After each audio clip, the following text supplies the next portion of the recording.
In the headquarters of the United States and Russian Joint Control Commission in Korea, there was a meeting soon after the victory over Japan of officers of the two occupying forces. Japanese troops north of the 38th parallel had surrendered to Russia, while south of the parallel, the Japanese had surrendered to the Americans. The atmosphere was deceptively friendly, considering what was going to happen later in Korea. The United States considered the dividing line along the 38th parallel to be only a temporary military convenience, but the Russians had other ideas. After the Japanese surrender, American and Russian soldiers in the area near the parallel could be seen for a short time behaving like buddies. This sort of thing didn't last long, because the Russian command was about to turn the dividing line into a part of the Iron Curtain. 2 years of effort proved that agreement with Russia on Korea was impossible. In 1947, the United States referred the whole problem to the United Nations. The response to the American action was that the General Assembly established a commission to supervise free elections in all of Korea. But the Russians had no intention of allowing such free elections in North Korea. In South Korea, the people turned out in great numbers when the elections were held in 1948. While Russia was setting up a communist regime in North Korea, these South Koreans were forming a constitutional republic and choosing a president. To this government, the United States soon turned over control of our occupied zone. American forces then began their withdrawal. By the middle of 1949, all had moved out except limited numbers for advice and observation.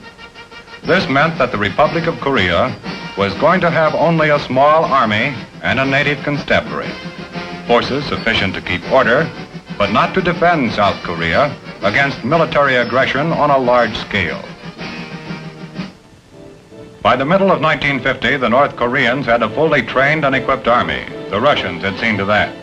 The day came when it was revealed what had all along been the communist plan, the invasion and seizure of South Korea.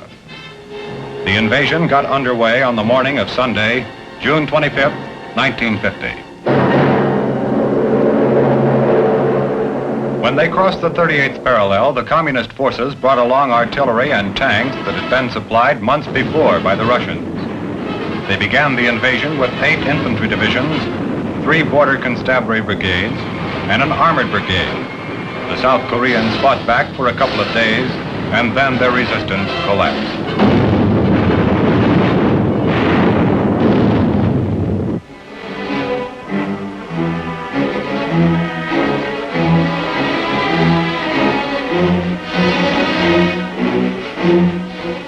When the Soviet began this aggression by proxy, they didn't look for any active intervention by the United States or other nations. That was the Reds' big mistake. From Washington, 2 days after the invasion began, came President Truman's order that American air and sea forces were to go to the help of South Korea. Aircraft of the United States Far East Air Forces were sent at once to operational bases.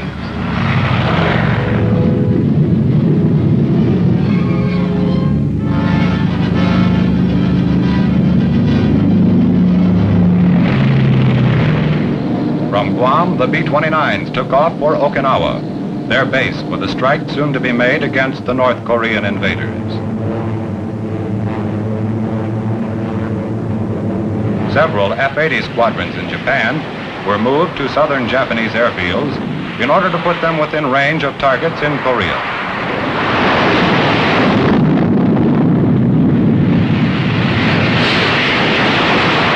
Provisional fighter squadron of F-51s was soon ready to go into action from Daegu Airfield in South Korea.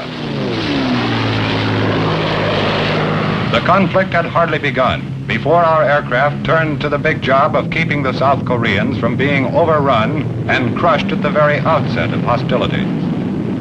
The North Korean troops were advancing almost unopposed, so our aircraft went to work on them. At first, we put a lot of emphasis on ground support of the badly outnumbered defenders. Within a few days, our F-80s were also going after the enemy's lines of supply. We had to slow up his logistics if we were going to keep the South Koreans from being driven off their peninsula. The F-51s, too, went to work on interdiction targets, as well as doing their share in the close support of ground troops. In fact, all of our aircraft gave a fine demonstration of the versatility of air forces. The thing we had to do was trade space for time and slow up the invading forces enough to allow a buildup of defensive strength. So we went on, hitting anything that was carrying or storing communist supplies. By now, less than a week after the war started, our airstrikes went well north of the 38th parallel.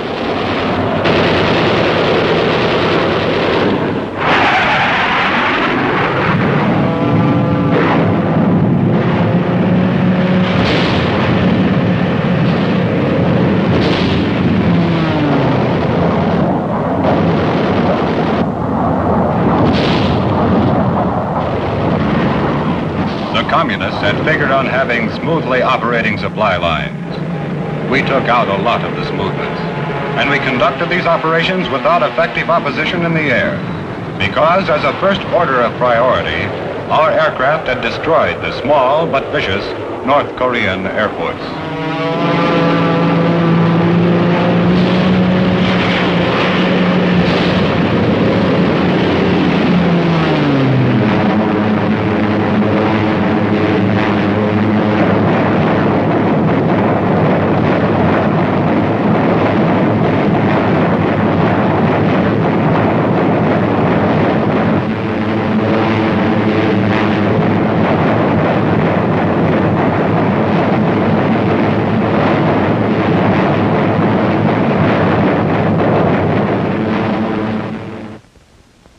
The hard-pressed South Koreans needed help on the ground. President Truman acted quickly.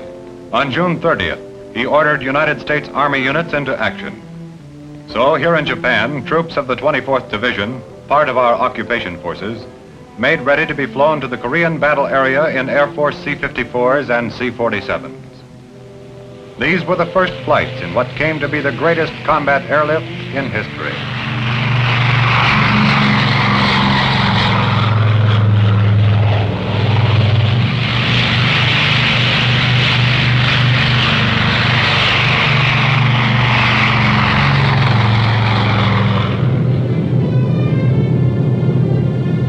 This was the 4th of July, and the men of the 24th Division were not celebrating the day in quite the way they had planned.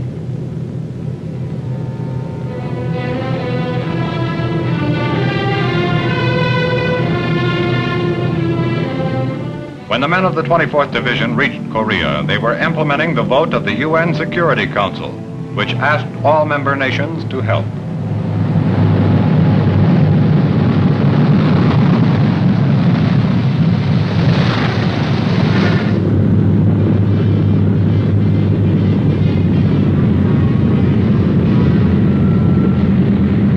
Eventually, 15 other countries sent ground troops to Korea. But from the beginning, by far the largest share of the military burden was borne by the United States. The 24th Division troops were immediately sent to the battle line, not as a unit, but by the plane load. This was an emergency. The enemy had to be slowed up.